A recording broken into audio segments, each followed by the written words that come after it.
Welcome to another episode of Bisdak Chef. This is your host, Rex Alba. At ngayong araw na po to, very simple ang ating gagawin at saka very quick ang ating... Ngayong araw na po to, gagawin tayo ng halang-halang or sa Tagalog pan ginataang manok.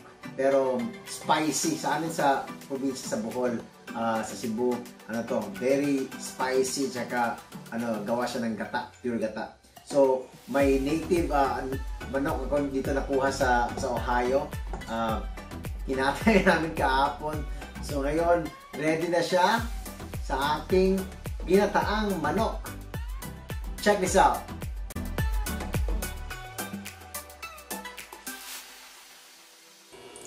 Lagyan natin ang ating garlic.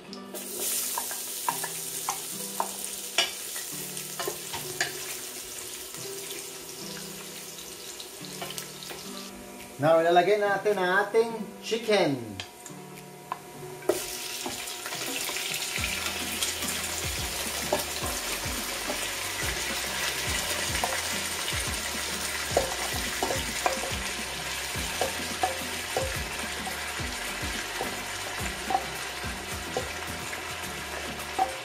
So, sa amin sa Bohol, normally, ang aming ginataang manok or halang-halang, maliit ang pagka-chop.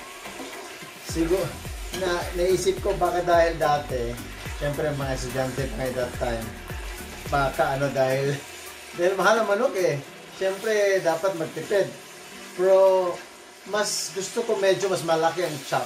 Kasi, hindi ka na, natitinik sa mga buto ng manok. Kasi pag masyadong maliit ang pagka-chop, may tendency na yung mga buto nakatinik.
Black pepper. At this time, pwede mo na rin lagyan ng lemongrass para mangamoy. Cover that. And see you in a bit. Once lumabas na yung oil ng gata, then we could ang bango ng itong lemongrass. So once lumabas na yung oil ng gata, which is yung yellow, nakikita nyo, pwede natin lagyan ng tubig na. Kasi nga, ang gusto ko rito is medyo soupy siya. Tsaka medyo matigas pa yung manok. Alright, let's do it!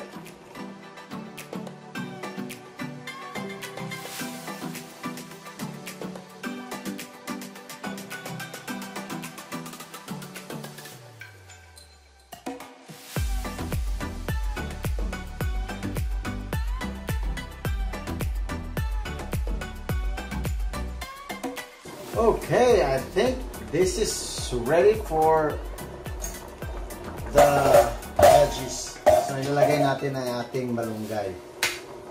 Okay. Ang bango talaga, may tanglad. Saka if you can see yung oil ng gata, yun ang gusto nating makuha, ma-achieve. Kasi pag lumabas na yung oil ng gata, the best na yan. Ang gulay na gagamitin natin ngayon ay ating malunggay. So, masustasyang malunggay pero napakahirap gawin. Tanggalin tong mga leaves niya. So, pagsigaan natin, but I would rather do this.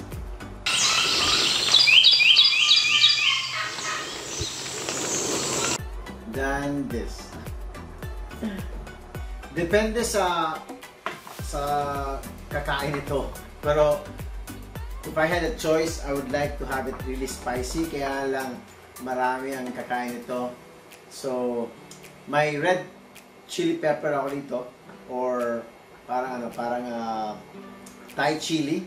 And I also have some banana peppers, which is not really very spicy. So, nilagay ko tong konti lang nilagay ko kasi ang kakain ito bukas sa hindi masyadong fan sa manghang. And then this one is not very spicy. Not spicy at all. So, yun. Then lalagyan natin ng ating ginger, ng ating green onions. Alright, let's do this.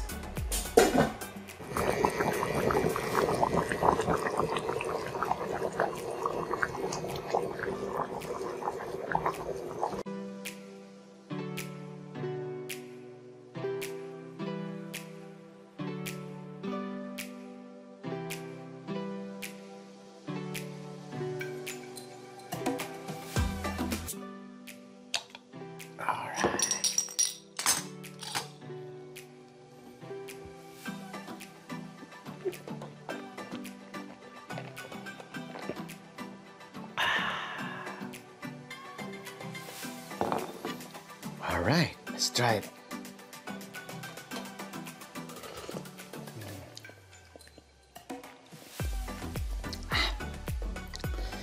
Yung creaminess ng coconut medyo na minimize dahil nilagyan natin ng tubig. Tsaka masyadong matigas ang manok ang klaseng manok na to para hindi mo lagyan ng ganun karaming tubig. This took me at least mga 3 to 4 hours para maging tender yung chicken. Siya na siya game cock siya. So, tender siya talaga. Pero ngayon, very tender na ngayon. Sinubukan ko. So, yung taste ng yung green papaya, nandun yung taste niya nag-neutralize ng saltiness, tapos may sweetness. So, very smooth ang cream, pero hindi siya rich, hindi siya masyadong rich. If you can see, medyo watery pa siya. And that's what I want sa Halang Halang. So, sa amin sa probinsya, maraming sili talaga to. Kaya Halang Halang. Ito yung nagpapabango talaga ang lemongrass. So, now let's try the chicken. Ingit.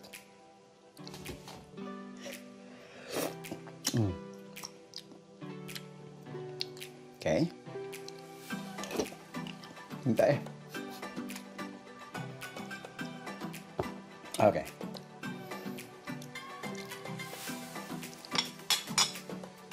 Tender na siya, oh. Oh, look at that. Let's try it.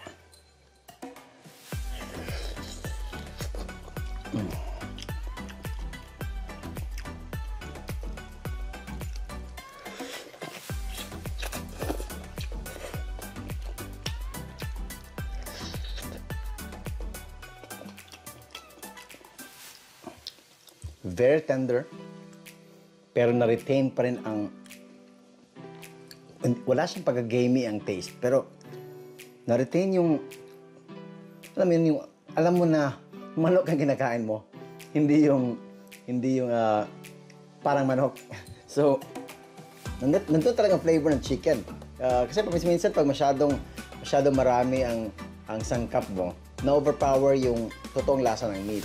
Lalo na pag halimbawa, pinano mo, yung mga jerky, mga ganun, hindi mo na malasahan ang taste ng meat eh. Ito, very tender. Tender loving care ito pagkaluto din. Ang tagal nito, almost 4 hours. So, tikman natin ito. Itong corn rice. Hindi dapat ganito sa atin, di ba? Medyo buhaghag siya.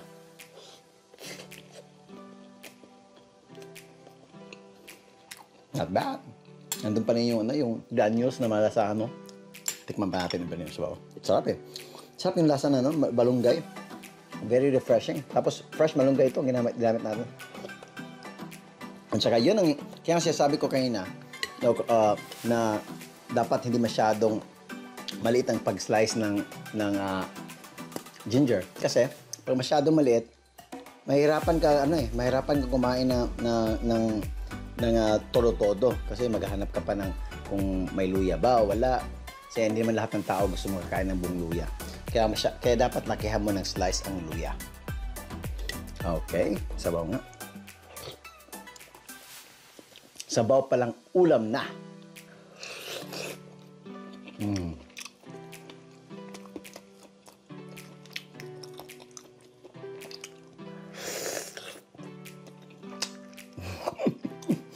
Ganun siya ka-tender. My goodness. Iba talaga yung organic chicken compared sa compared sa yung mga nabili natin chicken sa market na may hormone na tinutusok. Ito all natural. Tapos cage free pa to mga chicken na to. Kilala ko yung may-ari nag-raise ito eh. Yeah, oh my goodness. Ibang lasa. Sa Pilipinas, ginagawa yung yung pangsabong na manok. So, kung sino yung natalo, diretso sa either sabaw or halang-halang. Pero sobrang tagal nga lang pag palambot, pero it's worth it. Labas pawis. Ito yung galing kang parang may feeling mo nilagnatin ka. Higupin mo to, talagang lalabas yung pawis. Saka, mahawasan nyo ka. Okay guys, salamat sa lahat ng mga super chatters natin nung nakaraang natin upload. Sobrang tagal na, pero guys, I will make it up to you guys. I'll be having more uploads in the next few weeks. So, guys,